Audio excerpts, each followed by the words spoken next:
নমস্কার বন্ধুরা, সুপর্ণা রান্নাঘরে সবাইকে স্বাগত। আজকে আমি আপনাদের সঙ্গে শেয়ার করব নিরামিষ একটি রেসিপি, পটলের দোরমা। ছানা বা পনির দিয়ে এই রেসিপিটি বানানো যায়। চলুন তাহলে দেখে নেওয়া যাক আমার আজকের এই রেসিপিটি। প্রথমেই দেখুন, আমি এখানে পটল নিয়েছি 15 পিস মতন। পটলগুলোর কিন্তু আমি খোসাটা ছাড়াইনি। পটলের খোসার ওপরে আরও একটা কিন্তু পাতলা খোসার মতন থাকে, আমি শুধু সেটাই ছাড়িয়ে নিয়েছি। আর পটলের দুই মাথার দিকেই কিন্তু অল্প অল্প করে কেটে নিয়েছি। এবার একটা চামচ নিয়ে নেব, যেটা দিয়ে পটলের ভেতরের যে বীজগুলো আছে সেই বীজগুলো বের করে নেওয়া যায়। চামচের পেছন দিকটা সরু থাকবে এমন কোনো চামচ নিতে হবে, তাহলে কিন্তু কাজটা করতে সুবিধে হবে। আমি সব পটলের বীজগুলো এইভাবে বের করে নেব। চামচটা ভেতরে দিয়ে এইভাবে কিন্তু ঘোরালেই বীজগুলো খুলে বেরিয়ে আসবে। একটা পটলের কিন্তু বীজ বের করে নিয়েছি, দেখুন ভেতরে কিন্তু একটুও বীজ নেই।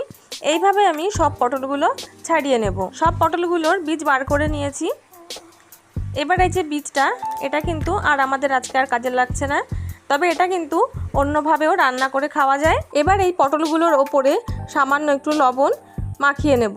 হলুদ কিন্তু দিচ্ছি না, কারণ পটল ভাজলে এমনিতেই তেলটা ভীষণ কালো হয়ে যায়।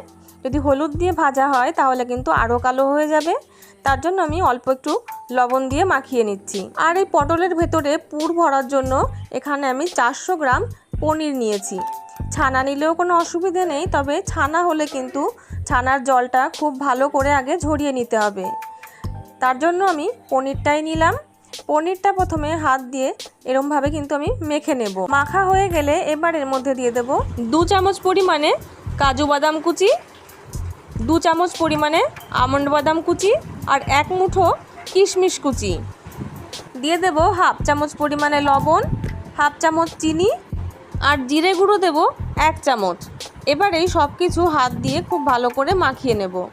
এখানে কাঁচা লঙ্কা কুচিও দেওয়া যেতে পারতো, তবে বাড়িতে বাচ্চারা থাকলে না দেওয়াই ভালো, কারণ পটলের মধ্যে যখন পুরটা থাকবে কাঁচা লঙ্কাগুলো কিন্তু দেখা যাবে না, আর মুখে পড়লে ঝাল লাগবে। পনিরটা দেখুন কত সুন্দরভাবে মাখা হয়ে গেছে।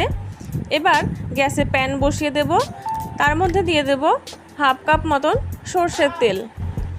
তেল গরম হয়ে গেলে এবার পটলগুলো দিয়ে দেব। সব পটলগুলো আমি একবারে দিচ্ছি না, আমি দুবারে ভাজবো। গ্যাসের ফ্লেমটা মিডিয়ামে রেখে চারিদিকে ঘুরিয়ে একটু ভেজে নেব, খুব বেশি কিন্তু ভাজবো না। মোটামুটি এই রকম যখন ভাজা হবে তখন পটলগুলো নামিয়ে নেব। একইভাবে বাকি পটলগুলোও ভেজে নেব। পটলগুলো সব ভাজা হয়ে গেছে, নামিয়ে নিলাম। এবার এই যে পটল ভাজার তেলটা রয়ে গেছে, এই তেলটায় কিন্তু রান্না করব না। তেলটা নামিয়ে আমি আবার নতুন করে তেল দিয়েছি। ওই তেলের মধ্যে দিয়ে দিলাম 1 চামচ পরিমাণে আদা কাঁচা লঙ্কা বাটা। আদা কাঁচা লঙ্কাটা একটু ভেজে নিয়ে এবার এর মধ্যে দিয়ে দেব 2 চামচ পরিমাণে কাজু বাদাম বাটা, 1 চামচ পরিমাণে দেব জিরে গুঁড়ো, 1 চামচ দিয়ে দেব হলুদ গুঁড়ো, 1 চামচ দিয়ে দেব কাশ্মীরি রেড চিলি পাউডার, দিয়ে দেব স্বাদ অনুযায়ী লবণ, আর দিয়ে দেব 2 থেকে 3 চামচ পরিমাণে পোস্ত বাটা। এবার সব মশলাগুলো ভালো করে মিশিয়ে নেব। মিশিয়ে নিয়ে কষিয়ে নেব তেল ছাড়া পর্যন্ত। যখন এইরকম তেল ছেড়ে দেবে মশলা থেকে, তখন এর মধ্যে দিয়ে দেব অল্প অল্প করে জল। প্রথমে অল্প একটু জল দিয়ে মশলার সঙ্গে ভালো করে মিশিয়ে নেব, তারপরে দিয়ে দিচ্ছি আরও কিছুটা পরিমাণে জল। এবার জল দেওয়ার পরে ঝোলটা ভালো করে ফুটিয়ে নেব।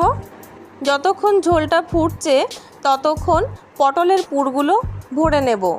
প্রথমেই কিন্তু পুরটা আমি ভাগ করে নিচ্ছি।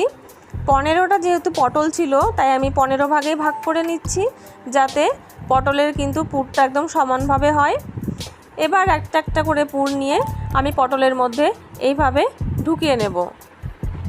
আমি এই পটলের পুরটা যেভাবে ভরলাম, বাকি সব পটলগুলোতে একইভাবে পুরটা ভরে নেব। সব পটলগুলোই পুর ভরা হয়ে গেছে। এবার দেখে নেব ঝোলটাও খুব ভালোভাবে ফুটে গেছে। এবার এর মধ্যে পুর ভরা পটলগুলো আমি দিয়ে দেব।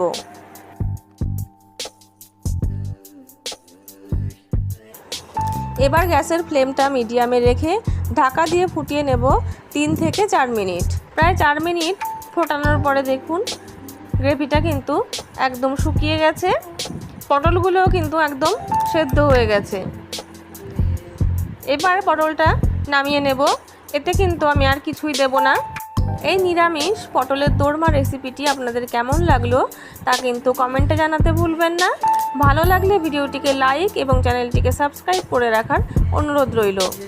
চলে আসবো অন্য কোনো নতুন রেসিপি নিয়ে আপনাদের সামনে। ততক্ষণের জন্য নমস্কার। সবাই ভালো থাকবেন, সুস্থ থাকবেন।